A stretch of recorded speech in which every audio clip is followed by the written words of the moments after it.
photos where they get Amazon lots. Data, they put them all out there. It's like $12. That's a nice outfit.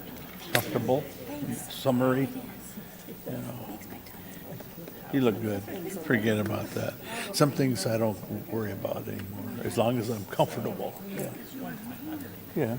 Well. It's a $2. But, you know, Yeah. But you have to be it's living in my house, so I'm not complaining too much. I don't cook much anymore. Poor Bob. He's a very patient man. I just sit over there. He's sitting there just. And he wants meat.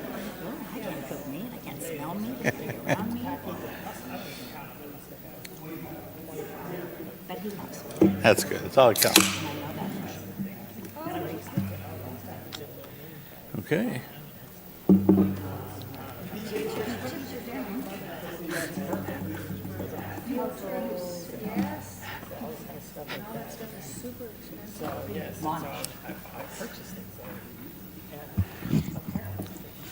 Good afternoon. I'd like to call the study session meeting on May 22nd, 2024 to order. City Clerk, may we have roll call, please? Councilmember Lamb. Here. Councilmember Gutierrez. Here. Councilmember Gregory. Here. Mayor Pro Tem Ross. Mayor Carnevale. Here. Are there any changes to the study session agenda? Did you want to mention about possibly finishing early if we have to, or we'll see how that goes?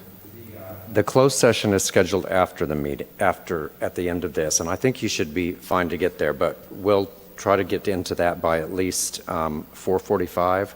That way at 5:15, the Mary Pickford Theater has asked you to come down for their ribbon cutting for the new thing, and they ask you to be down there at 5:20. So we'll just stop wherever we are at 4:45, but unless something surprising happens, I think you should be.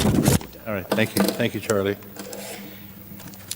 I don't have. City Clerk, will you please read the statement of participation? Public comment is the opportunity for members of the public to comment on items that are within the City Council's jurisdiction but not on the agenda. Because of restrictions contained in California law, the City Council may not discuss or act on any item not on the agenda, but may briefly respond to statements made or ask a question for clarification. The mayor may also request a brief response from staff to questions raised during public comment or request that a matter be agendized for a future meeting.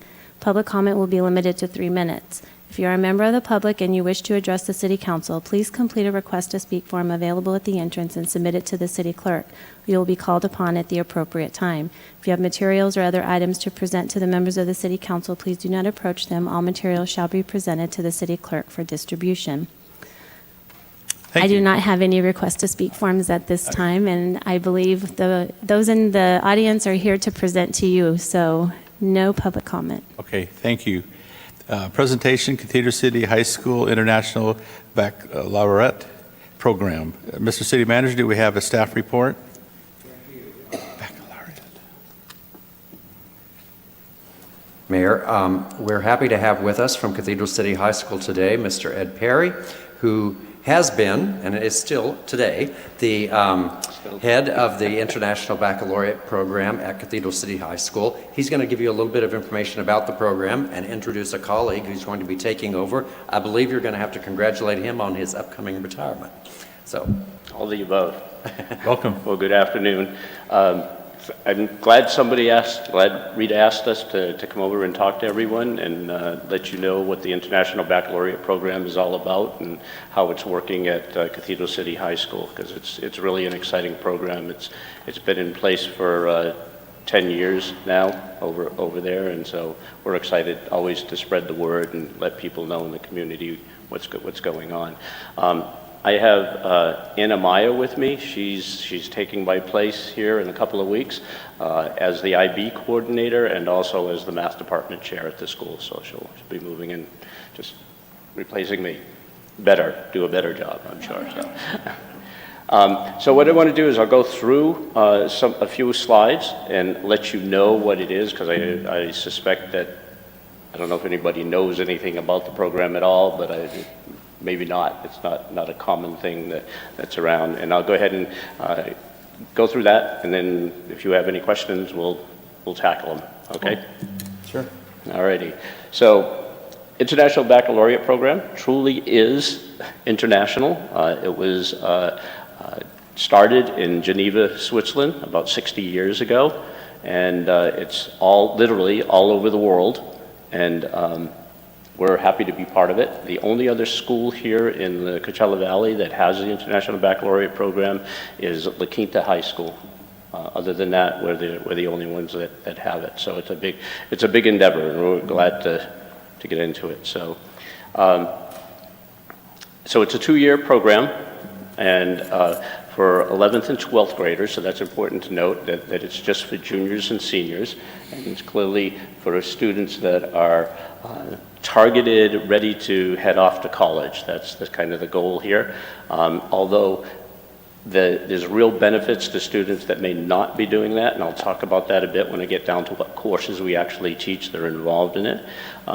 You get at the end of it, if you're a full diploma student, you can actually get an additional diploma to your high school diploma, which is called International Baccalaureate Diploma. We started this whole process back in probably 2012, and it took a couple of years of going around to different schools, talking to them, figuring out what it was all about, getting the whole thing kicked off. We actually were approved finally in December of 2014. Wrong time of year to start a new program, so we obviously waited until August of 2015 and actually started teaching in the program. In the meantime, we had trained all of our teachers in the methods and processes of the IB program. Get this, maybe, whoop, too far. Here we go. I'll get this. It's a quick. Here, I'm going to go back to this one. This is easier, I think. I like the arrows. You were right. So here we go. Okay, this is just a statement of what their mission is, what the International Baccalaureate program is. And if you note the key words, inquiring, knowledgeable, and caring young people, that's what we're looking for. So we're looking for a group of students that are really dedicated to wanting to do something to help change the world and to make it a better world for all of us. So it works, like I said, across the world, and they've been in business for almost 60 years now. One of the key things that we talk about in the IB program too is to note that we want our students to think globally, but act locally. So if you look at issues and problems, then clearly there is migration all over the world. And what is the U.S. doing about it? What is Cathedral City doing about it? What is somebody in France or someplace else doing about it? You know, how are they handling the situation? But do things locally to handle things. So maybe work with a local church here that may be housing some of the immigrants that have come across the southern border. So, you know, it's a great program to open up their eyes to things aren't just here. We don't just have things going on all over the world. This learner profile is the kind of person that you're looking for. Now, if you just look at it, I'm not going to read you the definitions and stuff, but if you just look at these words, inquirers, knowledgeable thinkers, communicators, principled, open-minded, caring, risk-takers, balanced, reflective, that is the ideal person. That's who you want. If you wanted somebody to be working with you up there, you'd say, that's the kind of person I want here. It's the kind of students that we want, and it's something. It's a theory of education. It's a process that we have. We want all students at Cathedral City High School to be these kind of people, regardless of whether or not they're taking an IB class or they become full IB diploma students. And I'll distinguish the difference between those two types of people. Let's take a look first briefly at the courses that we offer. And if you look in the outer ring is it's the IB program, international mindedness, clearly that's the central theme. And if you look around that next ring in, it's all the different subjects. So we teach history and math and English and the sciences. The arts, I think, are a real calling to lots of our students, because we teach IB music and IB art and IB theater. So that opens the doors up to people that may be not going directly to college, but they may be really interested in theater. And so they were going to go work somehow, or they're going to go to a 2-year school or something and develop some additional skills, or maybe they work in the local theaters. It's a great program for them to grow themselves in the field of those arts. So the arts are really, really important. The next circle the inner circle there, of theory of knowledge and the extended essay, and what we call CAS, creativity, activity, and service, those are the core elements of what we're add-on additional for somebody to be a full diploma student. So as a student, you can take any individual class that you want. You're into English, that's what you love, or history, take an IB history class, take an IB English class. Open to anybody. It's not, anybody can take it, you can take a shot at it. What's the difference between that and a regular English class or regular history class? The emphasis is on this whole person, this understanding of what's going on. So the differentiation, like when we do testing in IB, is we're looking for an understanding from them. Do you understand this topic? Are you creative enough to be able to take what you've learned and apply it to some different application or something that just sort of fits, right? It's very different than taking a class that says, well, I memorized all these facts in my history class. I know that this happened on this date and at this time, and this is who did it. That's just memorization. In 2024, you don't need to do that. We all have cell phones in our pockets. We could pull it out and find out what that date and time is. That's not what's important. What's the impact of it? What's going on? What happened at that time? Why did people make the decision 40 years ago to do such and such a thing? And how does that apply to our world today? That's the big issue. And again, circling back, the big issue is how can you do here locally in Cathedral City to help out, to have that same sort of influence on what's going on. Again, it's that think locally, think globally, but you can act locally. We know we can't obviously act globally all the time. So this inner core, so that's individuals can do any of those courses. The inner core, theory of knowledge, is basically a philosophy 101 class in college, if you want to put a name to it. So there's it's only for full diploma students. Now, full diploma students have to do something in each one of these subject areas. They have to take courses in each subject. They have to then do something, they have to take a theory of knowledge class. They have to write an extended essay, which is a 4,000-word essay on a topic of their choosing. And they have to do a project in what we call CAS, creativity, activity, and service. And that's a local project that they work on. Think of community service in some ways. One of the things that we've worked on is we've worked with Sunnylands every year, and we do big projects with them.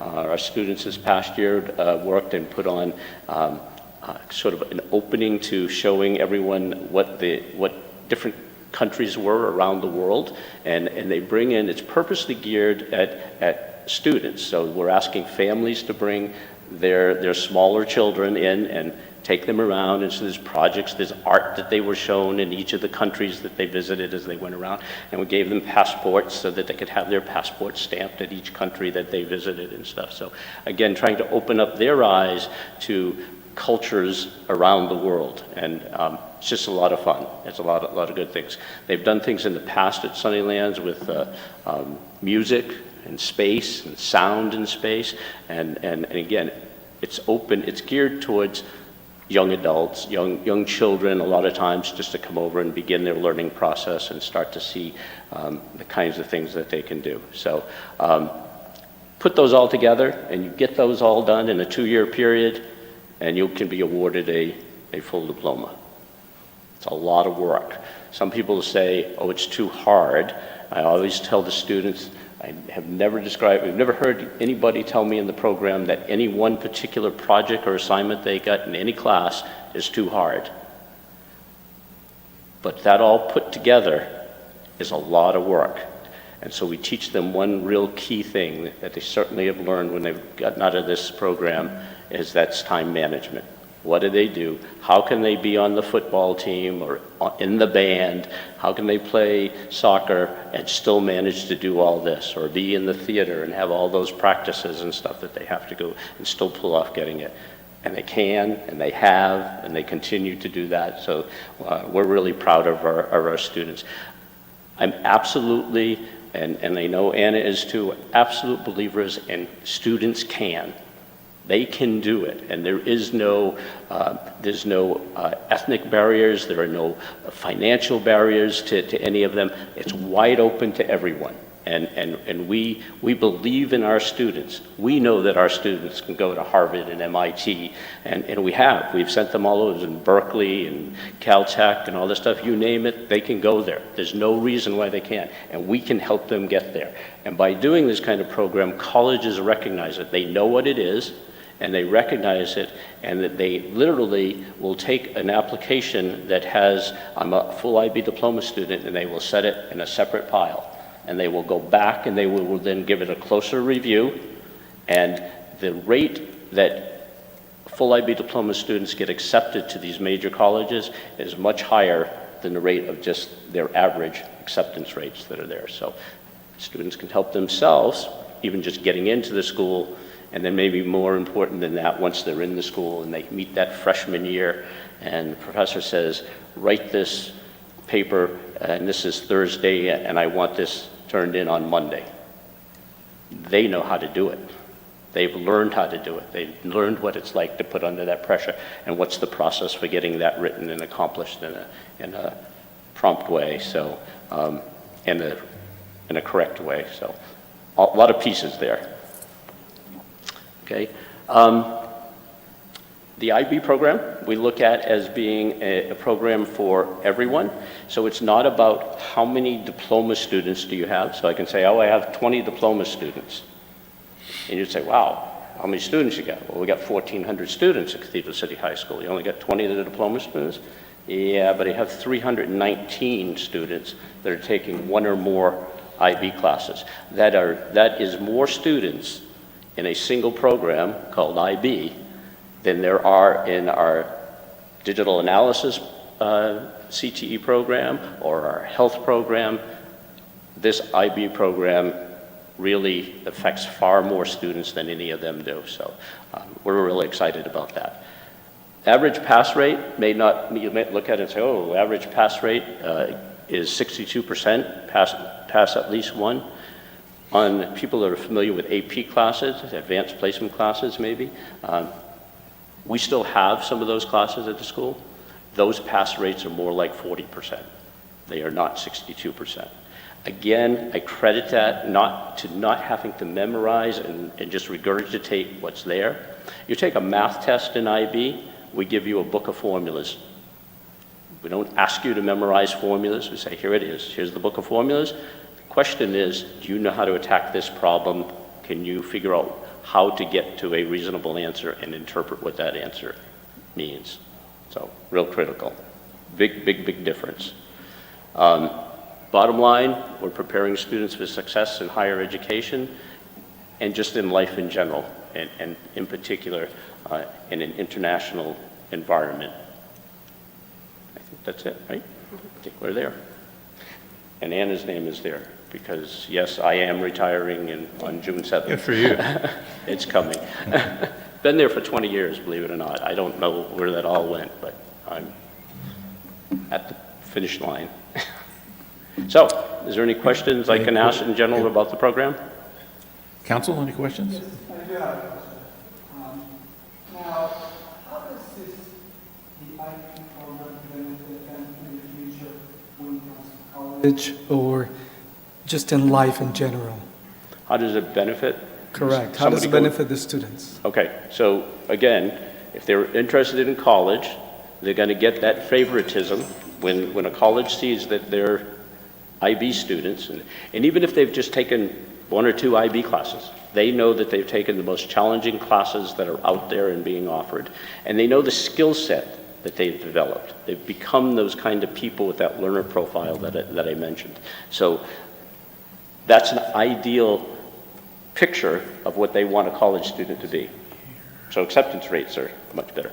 On the flip side, like I said, the real benefit to the student is that they get into college, they're very successful at it. They don't drop out in their freshman year because they got it. They learned some of those tough things that they had to learn in their junior and senior year in high school. Well, thank you. Okay? Thank you so much. Thank you so much for the presentation. I wish I could go to your class. So what did you do during COVID? I mean, were you able to do this online like so many classrooms had to? We did. Yes, so it was online and there were Zooms and just like all the other classes. What happened with, the big change with it was the testing. So like, we just got through the testing period where I had them all coming in and taking one day after another, taking tests, which then gets sent off to be graded. And what happens is you give them a math test, it gets sent off by IB to a math teacher somewhere in the world, because that math test, it's going to grade it. Math test is exactly the same for everybody. I don't care if they're from Argentina or they're from England or they're from China. It doesn't matter. They're all working on the same stuff, obviously in a different language, but they're working on the same problem. So it gets graded by them. So it's that process still went on because that was all just done. And but prior to, so we had that short period. In retrospect, it was relatively short. It seemed like forever when we were in it, I guess, but we had that short period where not much was going on at all. The students have to write what we call an internal assessment. So that's a project-based, in a history class, it could be a big essay that they have to do that's kind of like the one they're gonna do if they sat down and taking an actual test for 2 hours. So they did that work, and that work got submitted, and that's what was used by IB to give them grades. So do you go out and look for the kids in the school, or do you just work with people who come to you? Yes, we Okay. do both. I The gotcha. kids come to us, we let them know that it's, and they all know it anyways, and so. But a teacher might say, oh teacher my would gosh, say- I have an Einstein. Yes, and they do. But we also go through and take transcripts and take a look at students and say, wow, look at this student, they're doing superb. You know, then we call them in and have a chat with them and say, have you considered doing this? And you know, maybe you ought to do this and get them in. So we do all of the above, I guess, is kind of the answer to that one. And you referred to it a couple of times as a 2-year program. What if the kids are struggling? Can they stay on for a third? No, That's it, 2 and done. junior and senior year, yeah. All right. That's it, yeah. Well, I think the program is amazing. We had one in my hometown as well. Great. And I award you and thank you for all your hard work. Thank you. Yes, I just, I was very delighted to know that you could be included in our study session for this evening, and especially know that you're retiring. I think the program is in good hands, but this was my life, so I wanted the council and the folks in Cathedral City, if they're listening, to know what a gem of a program this is. And how it is not just college preparatory, it is life preparatory. And I have colleagues that work at La Quinta High School and at John Glenn and Amelia Earhart, and those are IB schools, elementary, middle, and high school. And the conversations that third graders have and have that opportunity to bring that level of thinking through high school. I mean, this next generation's got to save the world, so they have big shoes and big responsibilities, and I can't think of a better opportunity for the students, the high school students in Cathedral City, than to have this program. So thank you so much for taking the time tonight, and enjoy your retirement, and thank you for all that you've done over the years, and welcome, Anna. Lovely. Thank you. You're in it now. Here we go. So I just want to join in, of course, and thank you for telling us about this program. I had a little bit of an idea what it was, but not in this depth and what the steps were. So I appreciate learning about this and all the work. and that you, Ed, and Mary have done in the community and in your respective school districts over the years, and wish you both the best in your retirement. Thank you very much. And students do come, Rita, they come to us. I've had a student that was moving here from Washington, D.C., and he found out that we were an IB school, and that's where he wanted to go. And we even went so far as he had been studying Mandarin when he was in Washington, D.C., and so we set up with an online program for him, because there are companies out there that'll do that IB has approved, and he continued with his 2 years in the IB program and studying Mandarin. And he's the valedictorian of the class this year, so. It's That's great. Alexander.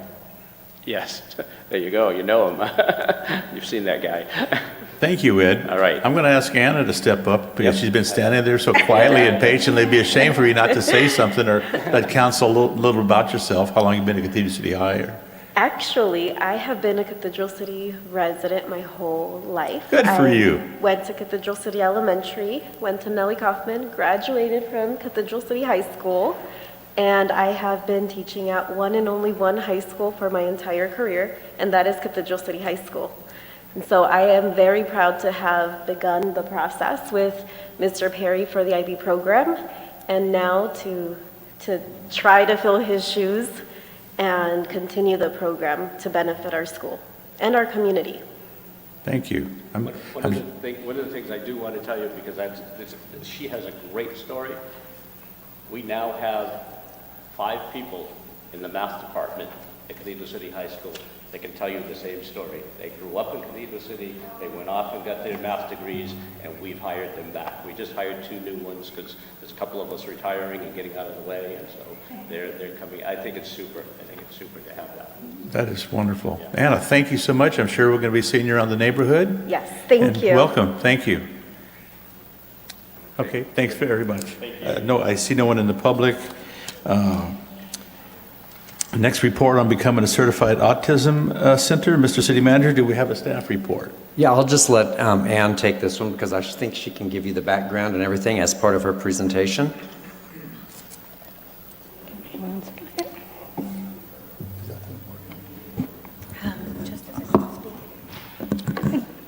Good afternoon, Mayor, Mayor Pro Tem, City Council. So the item before you is an item that Mayor Pro Tem requested that staff take a look at, and that is the process of becoming a certified autism center. Palm Desert recently became the first city in California to receive this certification, and the certification is through an organization called the International Board of Credentialing and Community Standards. There are 2 types of certifications for cities, one being the Certified Autism Center.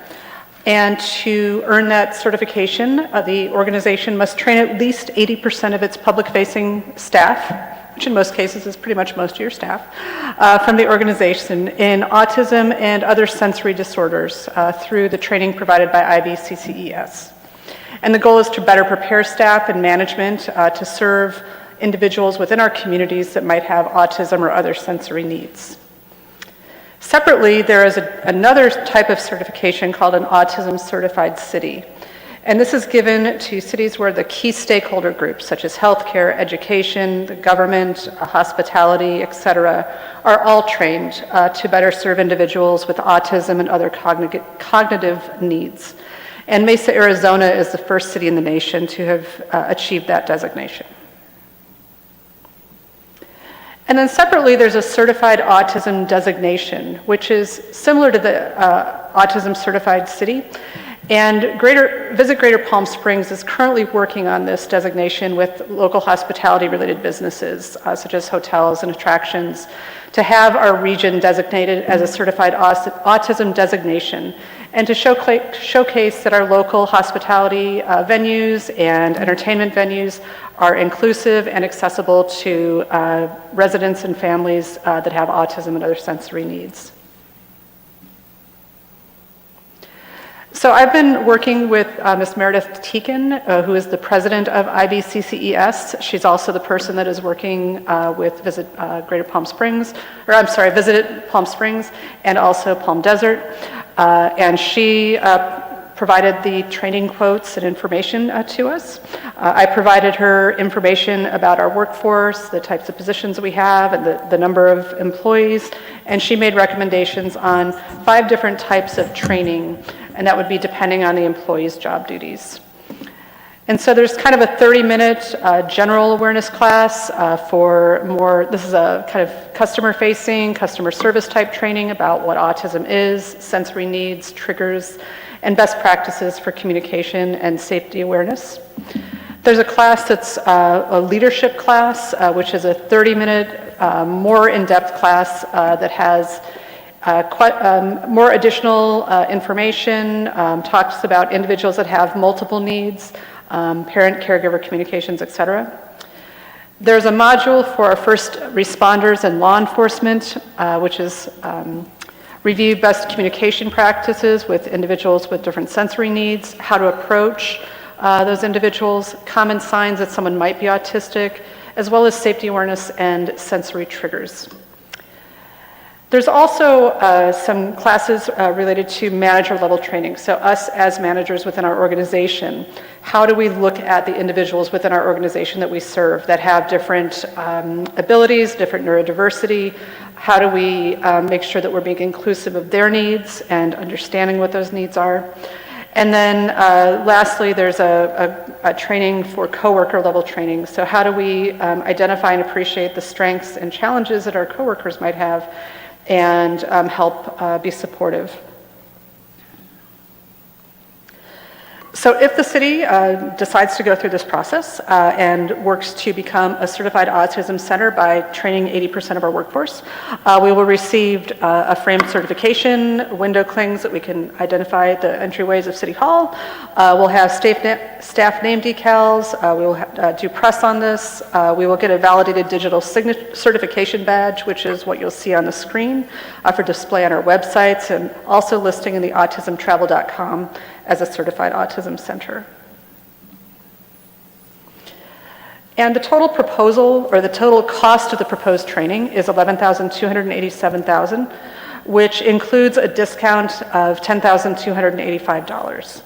And if the city does receive this designation and wishes to continue to maintain that designation, we would need to have our staff go through that training every 2 years to maintain that certification. This proposal addresses the city's strategic goal of being an embracing and inclusive community. And this presentation is for information only, and staff is just seeking direction from the City Council if this is something you would like us to pursue. And if so, we will bring something back for a proposed budget adjustment. Excellent. Excellent. Are the council members, are you using the speaker button? Because I don't see anything up here. I'm trying. Okay, so Mayor Pro Tem says anyone wants to go first, go ahead. Anybody else? This doesn't seem to be working here, so I'm going to just verbally. We're hearing you correctly. Mayor, council member. Yeah, I didn't think so. Council member Gregory, Good afternoon, Ann. Gutierrez. Hello. There you go. My question is, as of right now, what kind of training do our police officers have to deal with people, not just with autism, but other disorders? And also, which is just as important, is a fire department, firefighters, and also EMTs and paramedics. How do we deal with them and have been dealing with them in the past? I'm going to turn to our chiefs to answer that question because I do not know the answer to that. So on the police department side, we do receive diversity training every 2 years, and that's part of a state mandate now. So that's what our officers go through on a biannual basis. So this certainly would assist us as it would specifically address the issue of autism when we do come across those individuals.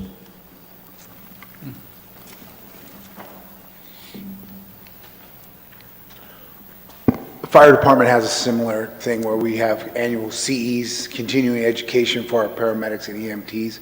We have an online program that we go through every year in just triggers, and that's, having been a paramedic, that's usually what it is. There's usually things that trigger autistic children, and so it's ongoing with the variety of other continuing education we do. And do you find that that training is sufficient enough to deal whenever we come across an individual that has such a disorder that needs help? I would answer that almost with a question, and I haven't had any complaints, right? And I haven't been in the field in quite a few years, so nothing has come across my desk that we didn't, or that usually the hospital will, if there's an issue, the hospital will write back through our CQI process and come back and say, hey, we had this outcome that wasn't favorable. I have not received anything like that. And Chief?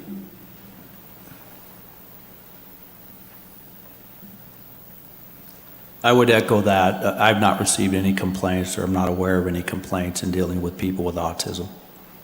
Do you believe that this would highly improve what you are currently doing, and what you're doing, you can say, is it insufficient and this will just help you, or what you're doing is sufficient? Again, me personally, and how I view the fire department, is any training that we can get to deal with special needs, because it's not something you deal with every day. You have to stay up on it. It's on how you approach, how you talk. A lot of times just allowing the caregivers to work with them. So it wouldn't hurt us. I think it would only enhance our ability to interact with that population. Thank you. Mayor Pro Tem?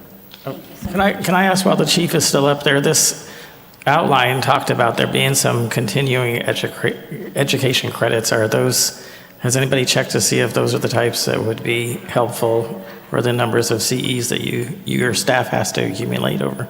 So it's required. We have an educational system that all these come from a third-party provider, and we're required to do not only our training hours, but our paramedic and EMT hours. There's a certain amount, I want to say annually for a paramedic, it's 65 hours that are specifically in treatment of patients or medical care.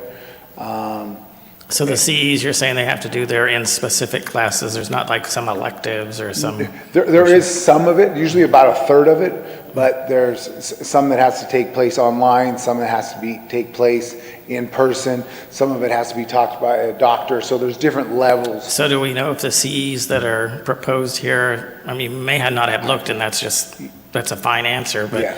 if those could qualify as some of the elective CEs if you wanted to? I can get you that answer, but I don't know. All right. Because I saw in the presentation that some of them were 2 CEs, some of them were 4 CEs, but I know sometimes that depends on who's certifying it, yeah. So. I think that's the key piece is, what is it, how is it delivered, what mechanism, is it video, is it in person, because those are two totally different learning styles. All right, sure. All right, thank you. Didn't mean to interrupt, but Molly was here. It's fine. Thank you. Thank you so much. Where did Ann go? Oh, she was behind him. Thank you for the presentation. I really appreciate it. I think never before in my life have I been as wanting diversity as since I moved to Cathedral City. It's such a great place, and we really do treat everybody pretty darn good. And when I saw this presentation from Palm Desert, the one thing I think that struck me more than anything, and I had to go do some research on it because I didn't believe it could be true, is they said 10 years ago, about 22% of all children had some cognitive issue. Oftentimes it was a dementia, or not dementia. Autism. My mother had dementia. No, but it would be autism or something with a different name, but some similar outcomes. Now it's 42%. Now, it may be so mild that you wouldn't notice it, but a mom or a dad would, with intense. But I realized that these kids, because that's really where you first notice it is when they're kids, really, really deserve to have people who understand who they are and what they are and where they're going and how to help them. And if we have a way to do it, and I know $12,000 isn't, a drop in the bucket, but it's not $1 million either. It's somewhere in between, on the very low end of in between. And if we are able to offer a service that both helps all of our employees, because they won't just be dealing with people out on the street, but they'll be dealing people in their own capacities, it could be a real benefit for us. And I would like to move forward with that. Councilmember Lamb, comments? I would support that. And after listening to... Microphone. Oh, there it is. I was swinging my hands around and talking into my wrist, as I usually do. So anyway, after hearing Chief Contreras and Police Chief Crum, I think the more skilled our providers are, the better off it is. And I am very aware of those statistics. And although the incidences of persons with autism or, probably are limited, I think the fact that we have well-trained staff both at the service desk and whether police and fire and management is very important. Thank you. I forgot to mention, it's just one thing, Councilmember, is that I'm sorry, I said that and I can't remember what I was going to tell you. It was about the kids. I'm going to come back after Councilman Gregory. Jeez. All right, well, thank you. Thank you for the presentation, and thank you for the input from the chiefs. I do think that was very important, too. But, I don't think usually it's a good idea to chase after every certification just to have the certification or because it's in the newspaper or it makes us feel good necessarily. But when I saw what the requirements here, and it's mostly training, there's some of the cost is for the administrative part of it, but a lot of the cost is for training, and it looks, a lot of it is like a 30-minute session, so I assume it's probably online, that type of thing. It's all online, yes. And so some flexibility there, and you look at the subject matter, I kind of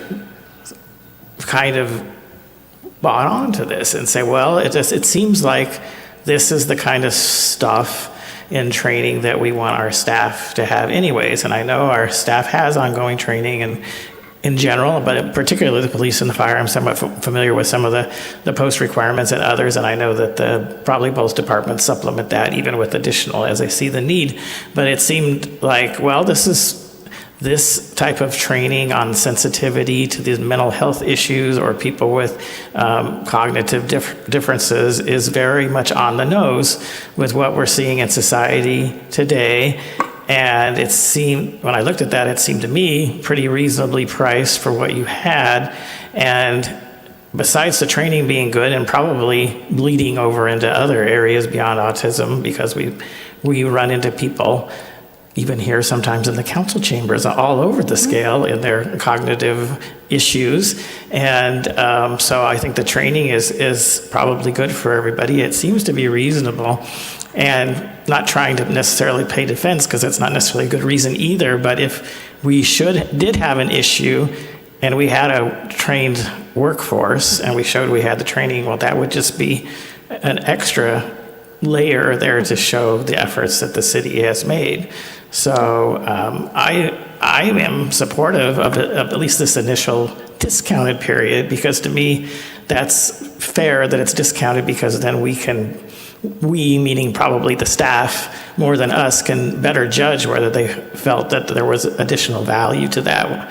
So then when it comes up for renewal, of course, I would think we would want a higher level of scrutiny as to whether it's worthwhile to go forward. But it seems to me that there's very little loss other than the amount of money, and training in general is quite expensive. So it seems to be in the reasonable, cost of training to me. So I think that the city should seriously consider moving forward with this. Thank you. Thank you. Okay, so Come back. he brought it up, so I've got it. It's 30 minutes. It's generally 30 minutes for most people, 60 for some of our higher level employees. Is that correct? I believe so. Yeah, 30 and 60 is what I remember. So I concur. Thank you. Just a quick question. If the employee that takes the test should leave or go out, would we still be certified? Or would another individual have to, would we have to pay again and be recertified again? Well, I think it's at the point in time that we got our certification. Certainly I think we would look at the opportunity that if we have like we've had a lot of hiring. So right now we have a lot of new employees in our workforce. So if we went through another very dynamic cycle like that, we would look to provide that training. I could also speak with them about, if we had additional staff, would we just, if we elected to have some one-off training, could we just, enroll them in the same, whatever the required training was. Okay, thank you. Well, from what I'm understanding, Charlie, I think the direction is you want to move forward with this. So you got everything you need to know? Yes, and I'll work with staff, and we can hook up our Human Resources Department with this agency and, get the details on exactly how we go about doing it, and we'll probably have to bring back an item for you to authorize the budget adjustment. Thank you, Ann. You're welcome. Appreciate it. I don't see anybody in the audience, and this was for presentation, discussion, and direction. Ambulance update. Mr. City Manager, do we have a staff report? We do. Chief Contreras is here. One of the things that our resident study committee spent some time talking about this fall in terms of looking at needs in the city that weren't met with existing revenue sources was ways to improve and operate our ambulance service in a more cost-effective manner. And so I wanted you to have a little bit more information on that. Chief Contreras gave a presentation to the committee at the time, and we've worked to refine some of the information on this. And so I wanted him to be able to give you an update on that, and so that the community can hear a little bit more about the direction that we would like to head with this. Chief. Thank you, Charlie. Mayor Pro Tem and Council, thank you for your time. So what we've been working on is, over the year and a half that I've been here, is really doing an overall assessment. Where is Cathedral City Fire? What does it need? What type of services we provide? A lot of times in the fire service, people want to just get more, just do more. What we've done and what I'm going to present to you today is really an analysis of kind of where we've come. What do we really need? What do the citizens need? I would always like more bodies and more of this, but actually breaking down what is the more and why do we need the more? And so I'd like to say as we go through this, it is non-traditional, but I do believe it's innovative and it does meet the needs of the citizens today to maintain that high level of service. So when we look at the chart before you is looking at, you've got three different charts. You've got the total calls, you've got EMS calls in the middle, and then you have transports. And so what you actually see, that middle blue one, you see the calls have actually gone down, the EMS calls, which is what we want. And I believe that's part of our outreach in trying to educate people. We've also seen our overall calls go up a little, but I think what's probably the most important thing to pull out of there is look at our transports. Okay, our transports were in 2021 were 3841. Now we're at almost 4,500. Right, that's from a transport standpoint. That's almost 700 more transports. That's getting people from their house to the hospital. And currently we're at about 8% year over year. So it's our calls are kind of they're going up a little bit, but not nearly as much as our transports are. So again, anything we do, we have to look at that transport piece. And then also. Can I ask you a question? So how do you transport somebody who hasn't called? I mean, it seems like your calls would have to be equal or higher than your transports. One of the common ones is lift assist. So a large portion, you guys probably see them on the calls, somebody falls, and again, not to make fun, but I've fallen and I can't get up. So we go out there, we lift them up off the ground, make sure they're in their chair, their bed, whatever, and then we leave because they don't need to be It's not a transport, but you're still going. You're still going to Yeah, we still go there. So it's an EMS call, but it is not an EMS transport. Got it. And as you can see there, we have seen the transports increase just from 21, 18% plus another 8% on that. So the trend is still there from the transport. Then we break it down even further and look at what percentage, we've got these fire engines that the council just approved.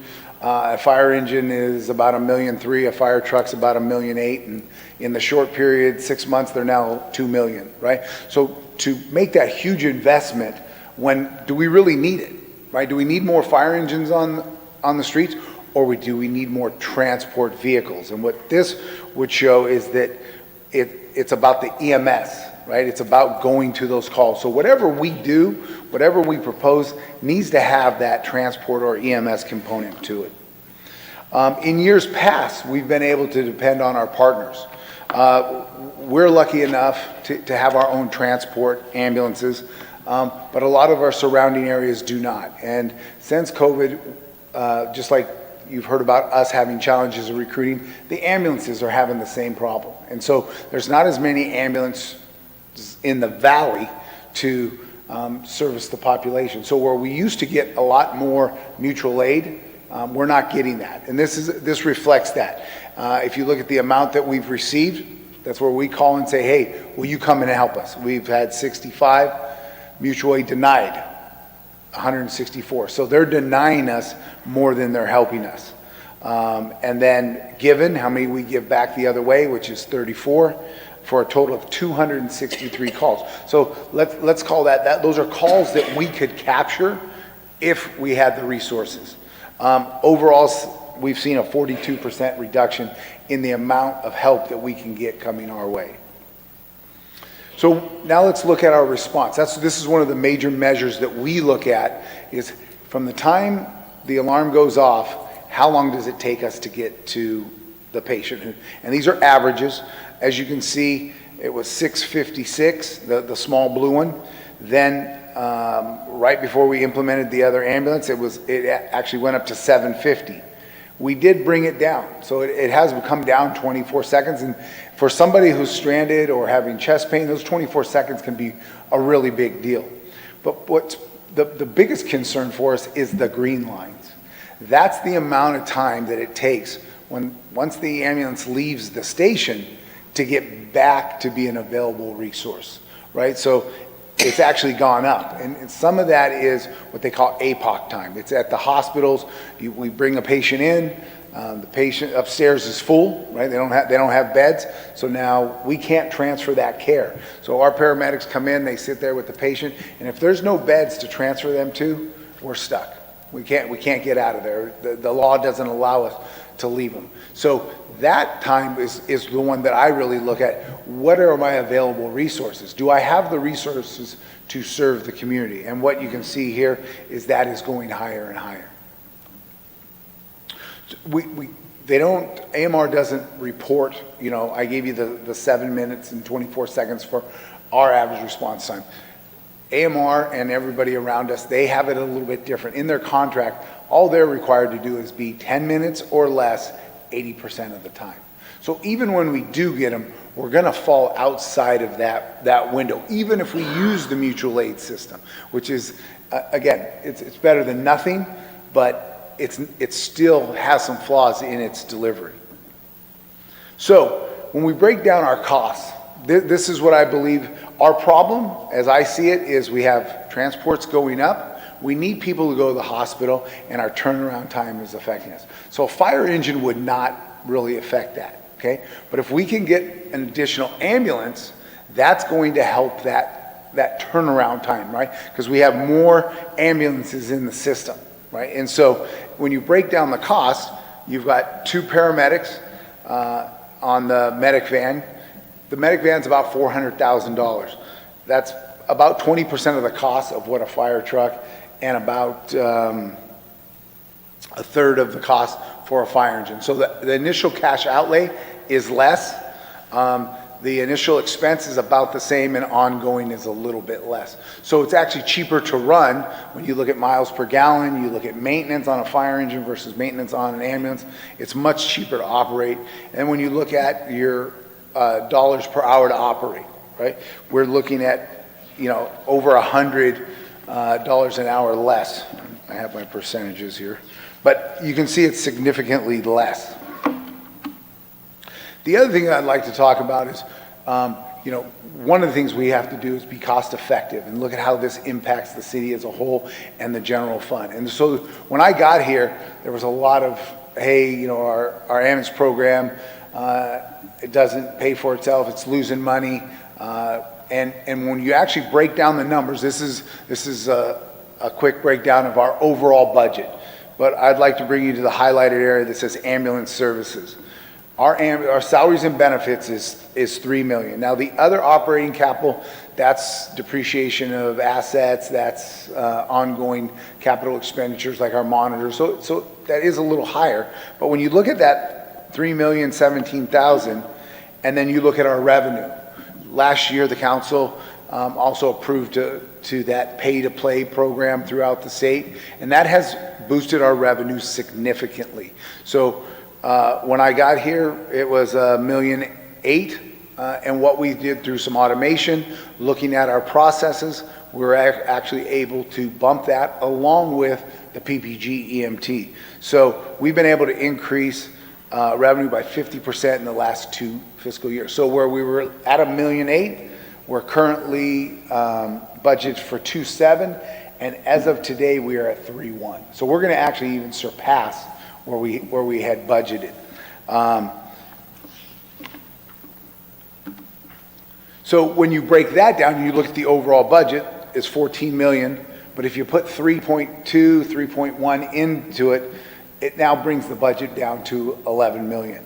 So it's a much more cost-effective way with the transport, because when I send a fire engine out to treat a patient, I don't get any reimbursement. If I send an ambulance, I get reimbursement. So not only is it more cost-effective, it's what the patient needs, which is transport to the hospital, and I can get reimbursed from the healthcare system, whether they're Medicare, Medi-Cal, Blue Cross, Kaiser, or whatever it is.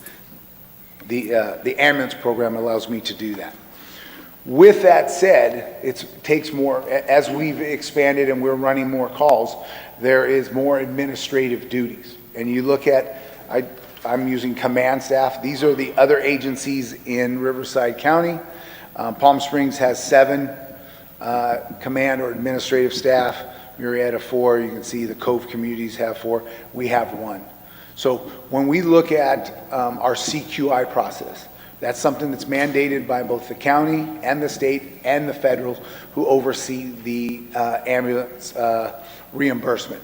There's a certain amount of hours it takes to do that.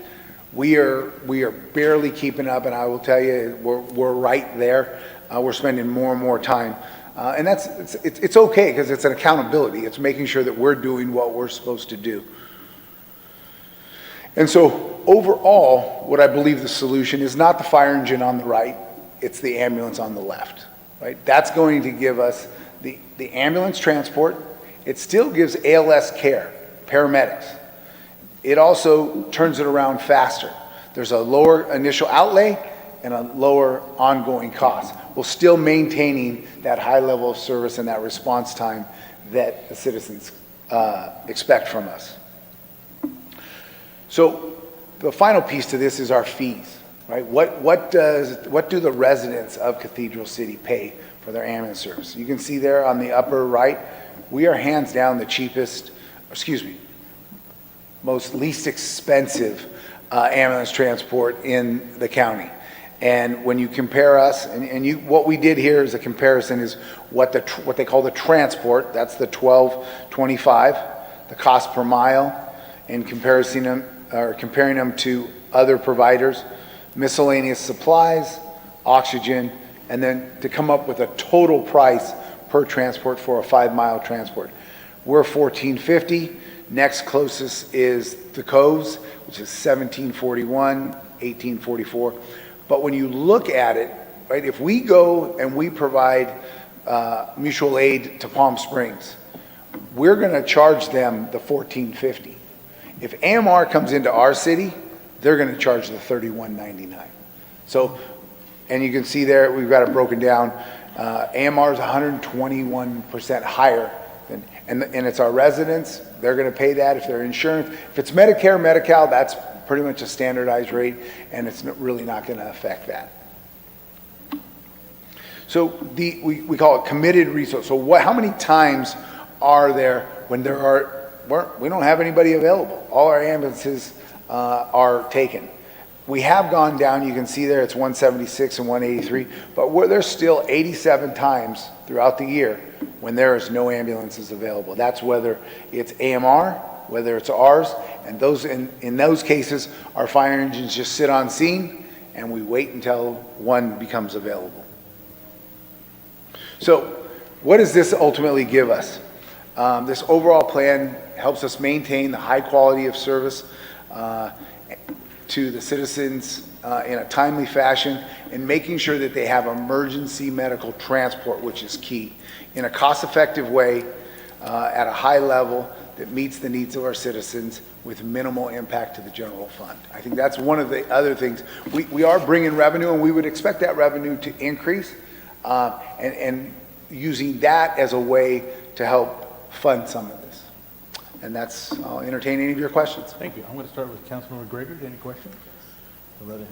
So just quickly, thank you so much for this presentation. I know this is a concept that either with an ambulance or a truck or something has been discussed off and on for several years. So congratulations for having a proposal coming forward. Although I think that right now we're not looking at moving it because of the funding issue. So you did mention one thing that caught my attention is that, and we're happy that our ambulance service is much more efficient in funding to, as far as the cost to our residents, and then of course others then that use the ambulance service, as you mentioned. But you said there's been no fee increase since 2012. So how come there's no fee increase since 2012? The council has been directing staff to review all of our fees, and at least I thought it was all of our fees, and so I'm a little surprised that this fee has not been apparently included in that. And again, we've been trying to improve a lot of different things at the fire department. It is on our calendar. We are meeting with a consultant, and we expect to bring this back to you. Okay, so it is in the works. It's just not following as quickly as some of our other ones. So. Exactly, and part of that was the transition to the PPG EMT. That was a brand new program that we were, okay, you want this. Well, what does that mean? I was just at a conference yesterday discussing that, because you've got the federal government transporting it to the state government, who's getting a chunk, and then, so how does all that come to us? Our reporting requirements, our collecting of information. So we've really been focused on optimizing that. Well, and it would make sense that if you're making structural changes and you do a fee study and you're still making structural changes, that it may not be correct after, you get your changes done. But with that said, the city has a history, unfortunately, of going many years between fee increases, and we're not money hungry for the public that's out there. But the problem that happens with this city is that we don't bring in the revenue, and then we wonder why we're not able to provide the services spread out all over the whole city. And the real answer is because the general taxpayer is subsidizing certain activities. And if that's a policy decision because the council and representing the citizens believe that should be subsidized, then that's one thing, as long as it's transparent. But when we don't have the fees updated, it's just something that's been happening and there's really been no review. So I'm okay with the answer that it's coming, and maybe it would muddy the waters to happen right now, but as we found with the other fees, probably sooner than later would be better. To your point, what I did look at is what percentage would be affected by that. Like, if we just took the average of the high-low and got the mean, what would that get us? And that is only about 18% of our overall ambulance billing. So if you had an increase times that 18%, it was about, and again, these are basic numbers, it's about $185,000. So we did look at it, but when we looked at our return of, okay, how much time, what are we looking at? There was a much bigger return on the PPG EMT. Okay, and I'm with you there. So I understand, and that's why I'm saying, okay, I could see why it's delayed. But again, at some point, we want all of our fees to reflect the actual cost. We may elect to discount it, so saying, well, we want to maintain a lower cost to everyone, and so we're electing to discount it, but without having that study and it coming before the council on a regular basis, then nobody's really making the decision, it's just languishing there. So I appreciate your efforts, and I know we're not proposing that there be a fee increase and somehow that would pay for this activity, but when you mentioned that, I thought, well, it's worthwhile to bring up that, because it surprised me a little bit, because I thought we were getting near having all of our fees having been recently reviewed. So if this one hasn't been reviewed since 2012, it would seem it needs to be included in the mix. Thank you. Councilmember Lamb, you have any questions? I just wanted clarification. I just needed some clarification. It said the cost for the 6 proposed positions will be approximately $1 million annually paid from a potential ballot measure. So what are the 6 positions again? It just kind of quickly went through. There's an administrator. But there's an administrator for that. That would be an additional 2, and what I propose with that, with the increase in funding and potentially the fees, that's where that, in my mind, if a ballot initiative took care of that part, I should be able to, with that increased revenue from the PPG, MT, and that revenue, to pay for the 2 positions. Okay, thank you. You wouldn't need drivers? I'm sorry? No drivers? So both paramedics, so right now, our paramedics can drive our ambulances. Okay. It can be done by an ambulance operator, or it can be done by a paramedic. Great, thank you. Councilmember Gutierrez? Thank you. Thank you, Chief, for that presentation again, once again. Also, a quick clarification. Now, the $1 million includes the the ambulance, and also the 6 positions. Well, there'd be the initial cash outlay for the ambulance. We'd have to pay for that up front, and then it would be depreciated like we do with the rest of our other vehicles, and we believe that $1 million would take care of that. Okay. Now, how are we doing? In the past, we used to have a huge problem collecting fees. We had a lot of transport open collections that we were never able to collect. How are we doing now? We're doing really good. So that was one of the very first things I looked at, was our percentage of collections. We were about 62 when I got there, and what we found out with technology, there's the cloud, right? So you have to fill out the form, and then you move it up to the cloud, and then if you didn't verify that it came out of the cloud and went to the vendor, and so we're currently at about 86% reimbursement. So that when you talk about not only getting the increased funding from Medicare and Medi-Cal, but you increase it by 20%, that's a big chunk of that, and that's why we're seeing that number go even higher. So if the cost will be approximately about $1 million, the annual revenue that the ambulance could possibly bring in is probably about the same. That's what we would expect, yes. So maybe the monies from the measure might only be to supplement small amounts if necessary. If necessary, and then anything extra, just like our revenue does now.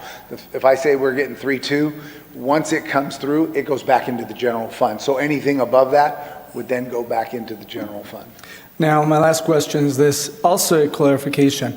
Now, currently, we have, whenever a call comes in, we have the ambulance that goes out, and then also we have either a fire engine or fire truck. Now, so what are you proposing to do? Just have the ambulance go, or continue to have the ambulance along with the engine or the fire truck? So we're in the process of doing EMD with our police dispatchers. We've trained them. There's been a short pause in that process, but where we will ultimately get to is what they call tiered dispatch. So there's called Alpha, Delta, Omega, and those basically mean this is not serious, this is, I guess, not serious, really serious. So depending on what the call is, if it's, let's use the example, since in our system, our ambulance is the most valuable commodity, not only because it brings in revenue, but based on the numbers I showed you. So in that case, we would probably send an engine to the fall, leave the ambulance available to be able to run the transport, and we would tier it. So depending on the level of what the patient needs, we're going to send this. If it's a full arrest or a traffic accident, we would send both. So we're trying to get smarter with our decision making based on our data. We just don't have enough data yet. And once we get smarter, once we learn what the process will be, how to dispatch properly, our engines and fire trucks will possibly last a little longer. Again, that would be the hope. Is there's not, unfortunately, those are big pieces of equipment out here in the desert. They just take a beating, right? You've got the sand, you've got the heat.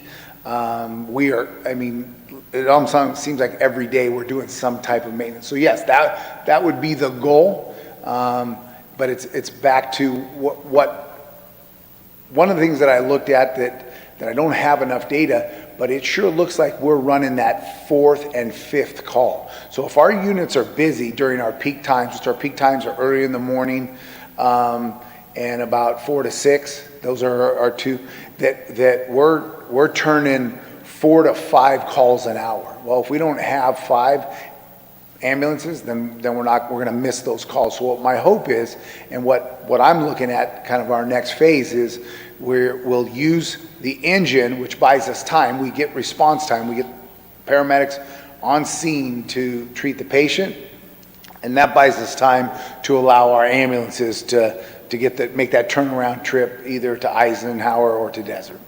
Thank you. You're welcome. Mayor Pro Tem. Thank you so much. Thank you for the presentation. So I need to step back and get a little educated here. It seems like what I hear, and this doesn't just come from you, what I hear is that the wait times at the hospital are incredibly long. And that's not just for us. It's going to be for all of the cities around us who have medical care, which is every one of them, whether that's AMR or they have their own. So is not the problem that we need a bigger hospital?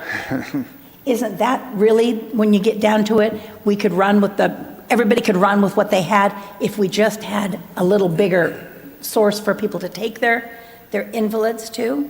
So if you're looking really big picture, right? Southern California does not have enough hospital beds to serve its population. And you can do that in LA County, you can do it in Orange County, San Diego. San Diego has just started a program. We have a unit hour. So for our ambulance, it's whatever I had there, $284 a unit hour.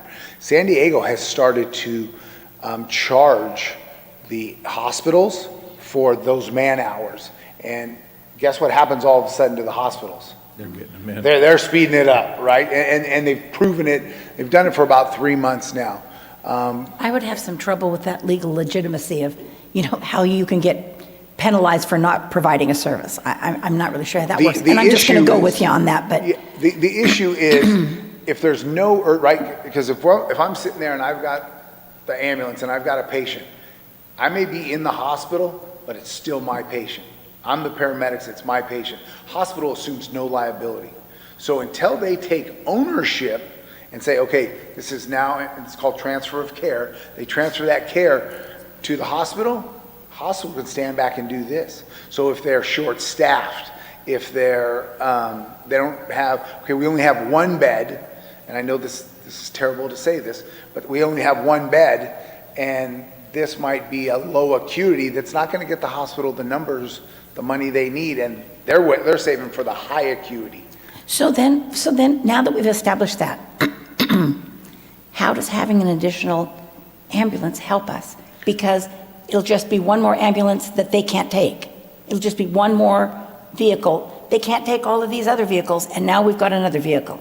Yep. So I want the service. Yep. I want the people to get care, but I need to understand how just having another ambulance is going to assist in that process. It's just more people that are backing up at the hospital. And again, it's not all the time. You saw the numbers there. It was like 87 times when everybody was taken. So it's not all the time, but it is regularly. It's enough right? to legitimize that question. Exactly. So let's say it's enough to say there's an issue, right? But what that 4th ambulance does is buy us time. right? Because let's say we have one at Desert and we have two at Eisenhower. Okay, when they're stuck there, they're stuck there. Nothing's happening. Nobody's moving on their way back. So what the 4th ambulance does is when that 4th call comes in the city, that person now is going to get a transport. And right? then what? And after so that person, then what? So they start to transport. That buys us time for that first in, first out. That ambulance that's maybe been there for a half hour, now it's come time, and now it frees them up.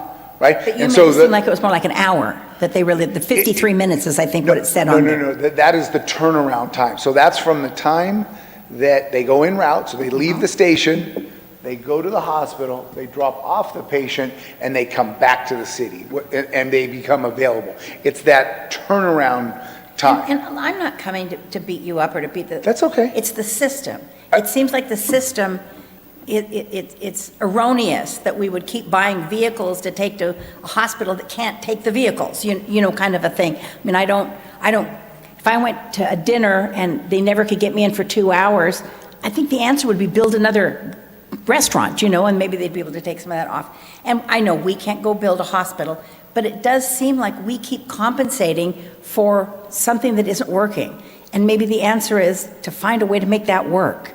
And that probably isn't something neither you nor I can do I was today. going to say, But- ma'am, that's out of my control. But, well, not entirely, because you certainly could testify. But it is something that seems like we erroneously continue to spend money, as does every city around us, for an insufficient service.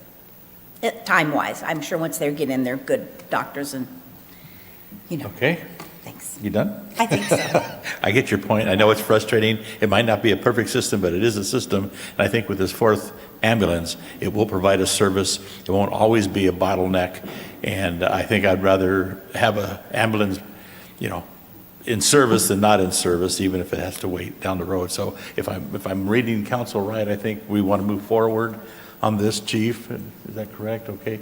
Charlie, you find the funding, Councilmember Gregory just said, so. That will be part of our discussions in the next 6 to 8 weeks about how we fund this and the other things, repairing our neighborhood streets and providing recreation services and keeping our parks safe, all of those things. Chief, thank you very much for that presentation. We're looking forward to see what's coming up next. Next is going to be special events, spring 2024. Mr. City Manager, do we have a staff report? We do. Ryan Hunt is here. He's going to give you a recap of our events that occurred in the spring. He's got information on attendance, and we have one big new series event, the Taste and Sound, so he's got some information on that, and I'll just let him take it away.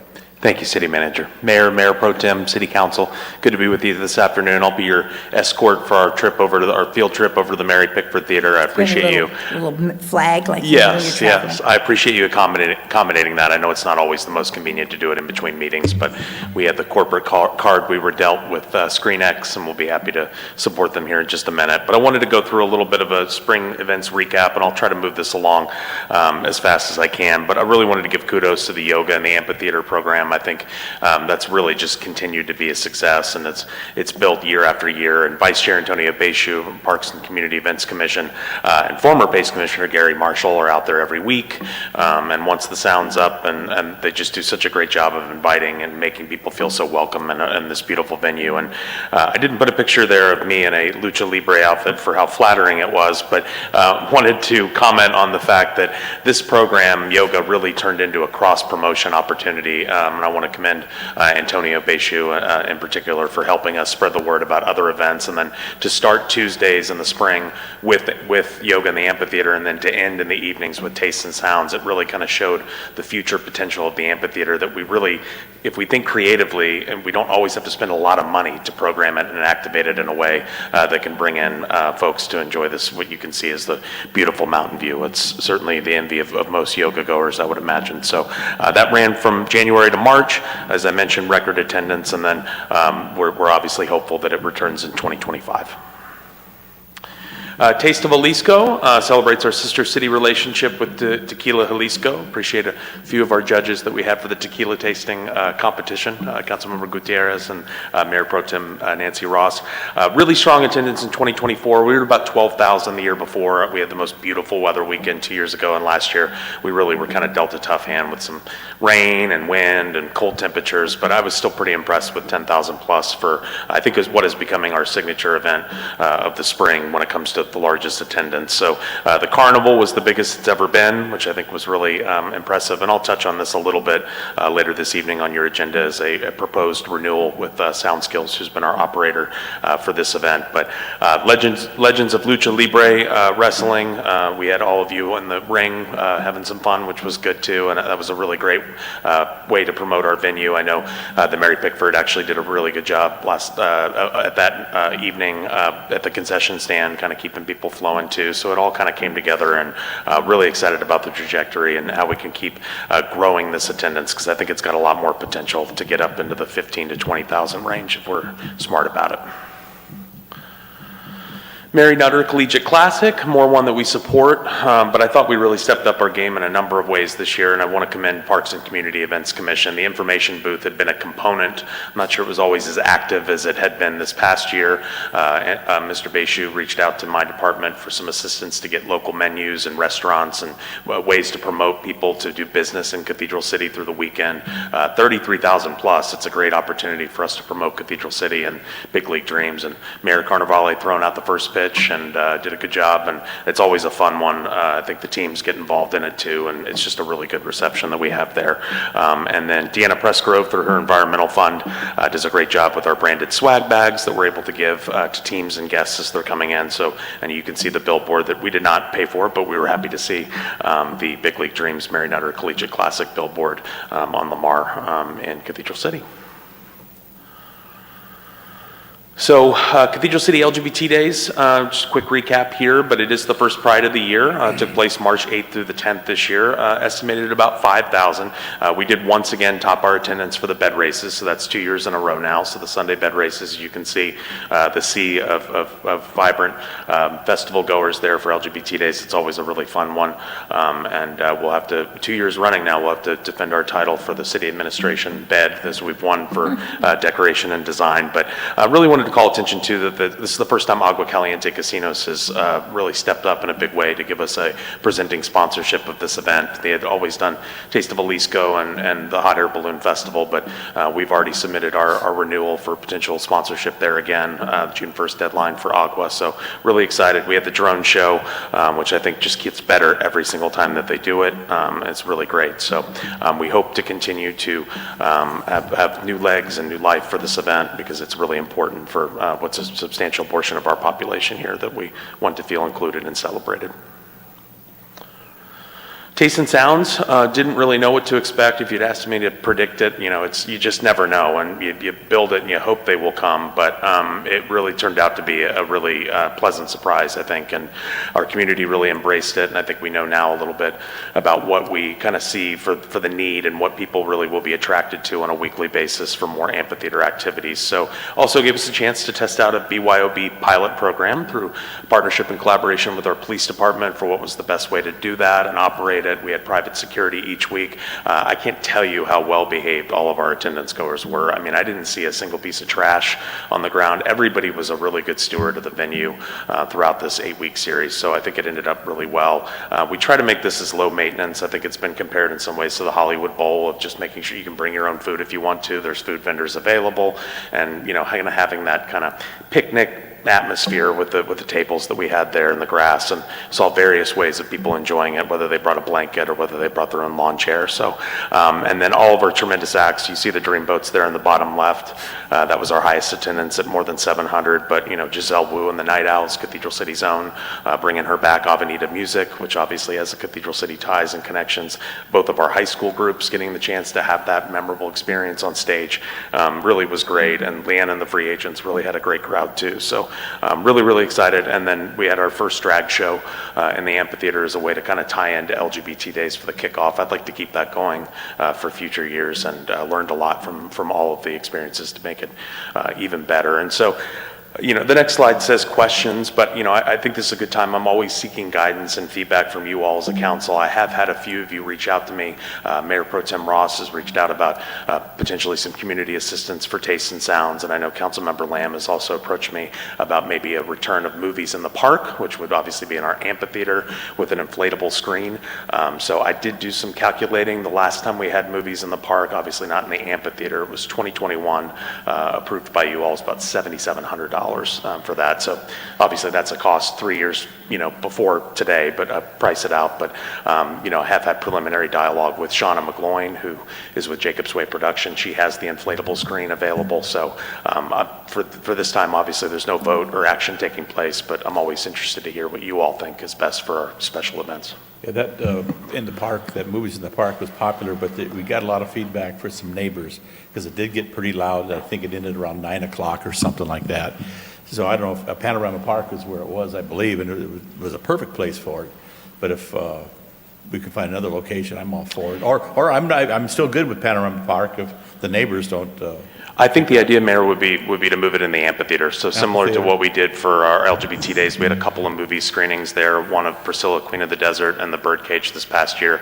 It drew about 300 to 500 people. Yeah. And if we could make that free, but I think that's the vision of Councilmember Lamb when she approached me. I think Sunnylands has done a good job of doing a program similar. So just kind of keeping our eyes on different opportunities to keep the amphitheater going. I grew up with drive-ins, and this is kind of a new way of looking at a drive-in. Maybe Mary Pickford would want to get involved and Absolutely. put a really good movie out there. And of course, if there's a fee, there's a fee. If not, Sure. On certain nights. But I don't know, Mayor or Councilmember Lamb, do you have any questions? I had, the only reason I was talking with Ryan about it, the movies in the park, I know that wind was also a factor at Panorama Park, and those are some issues, when I first got on council.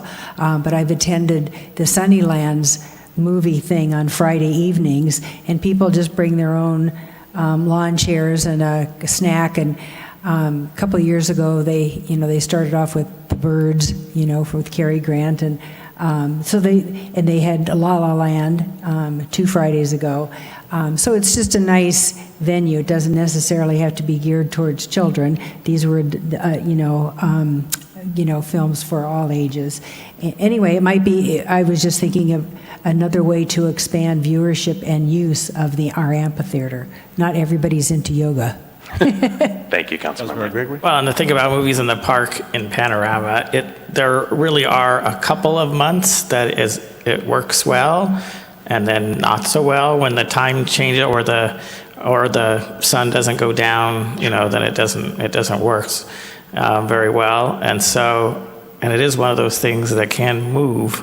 So, I would say don't totally count Panorama because there is especially like maybe, November to December, somewhere in there, because there's activities going on down here, and there's not anything up on that end of the town, and that's a good month for that.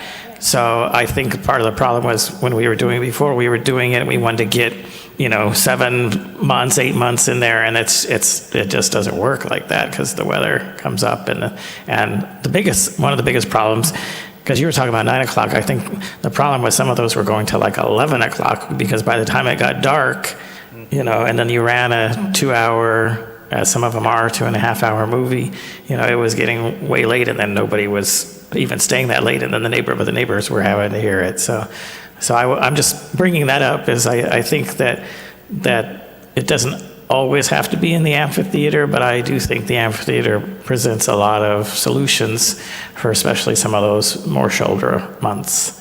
And as far as what's going on, I was very encouraged. Taste and Sounds is a good example. As you said, it's been our desires to continue to have our signature events and make sure those are high quality, but also have some smaller events, and I think that you did a great job there, really creating that out of nothing. That's always the hardest, and and it can be.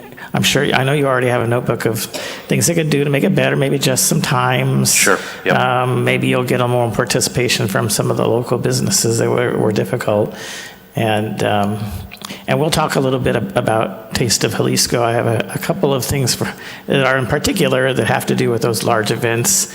I mean, it's really no secret, but local participation.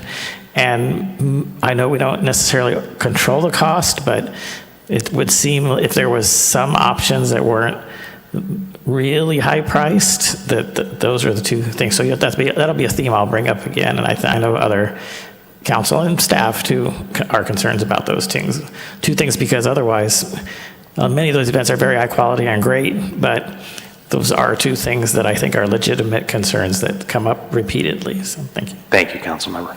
Thank you. Mayor Pro Tem? Thank you so much. Just one thing. Sure.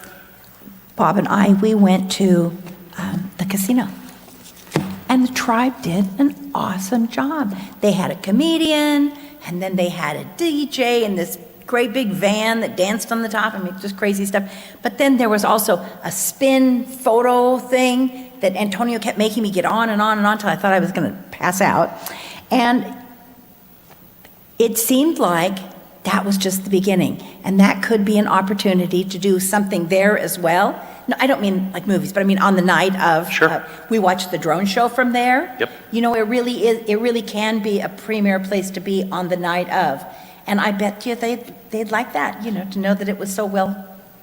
Yeah, Attended. had a recent lunch with Agua Caliente Casinos about some potential partnerships that we have in place and some of the work that we've done together, and that Terraza is really becoming a very popular It is. location. So It was stay very tuned. cool. I don't have anything in concrete details, but I do know that that particular space in that venue for some of the events could be activated a lot more. And whatever we can do to strengthen our partnership is always a good thing. Yep. Thank you, Mayor Pro Tem. Councilmember Gutierrez? Thank you, Mayor. One little thing not to forget regarding the tastes and sounds of Cathedral City. Yes, When sir. when the time changes, we have to make sure that we start a little bit later because the sun was definitely beating on us. Yeah, Okay. city manager and I have already talked about that. I think we're putting that in motion. Probably 5:30 to 7:30 would be the earliest time, but we're thinking about maybe even doing 6 to 8 once the time changes. So that'll definitely happen. Okay. And I didn't hear anything about a small little event, the Balloon Festival. Yeah, this was the spring, so I didn't include okay. the fall. Yeah, just our spring okay. recap. Yeah. Thank you. He Thank you, forgot to Councilmember. mention that he already said that we're doing tequila tasting together again. Right? Right. Okay. Well, if it's of interest to you all as a council, I can come up with some proposals of some of the ideas that we discussed that could or could not work. We'll put that in writing for you to actually be able to look at the numbers, and we'll see what we can do. So thank Excellent. you all. Thank you, Ryan. Thank you. This is for presentation only and discussion, and there's no direction. But Mr. City Attorney, would you please read the closed session item? Thank you, Mr. Mayor. There's only one item on the closed session. It is conference with real property negotiator pursuant to Government Code Section 54956. The property location and the negotiators are listed on the agenda. Okay, thank you very much. We're in recess.